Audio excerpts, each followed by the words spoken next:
Tretje generalne skupščine na sinodi se je udeležilo 184 sinodalnih očetov, navzoč pa je bil tudi papež Frančišek.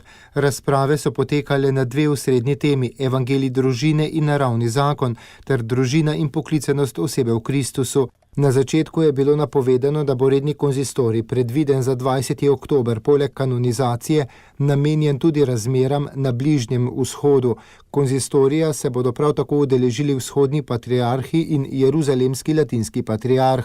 Sicer pa so razprave odprle naslednje tematike. Poudarjena je bila potreba po boljši pripravi na zakon, da bo ta lahko veljaven kot rodoviten. Povedano je bilo, naj se pozornosti ne usmerja samo na zagotavljanje pomoči neuspelim zakonskim zvezam, ampak prav tako na pogoje, ki zakon delajo veljaven in rodoviten.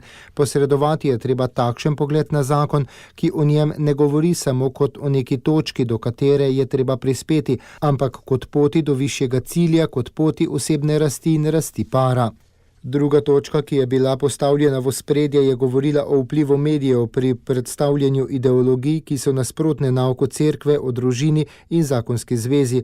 Rečeno je bilo, da morajo katoličani biti bolje pripravljeni. Cerkev mora ponuditi svoj nauk na jasnejši način, ne predstavljati svojega nauka kot seznama prepovedi, ampak vernikom postati blizu, kot je to delal Jezus.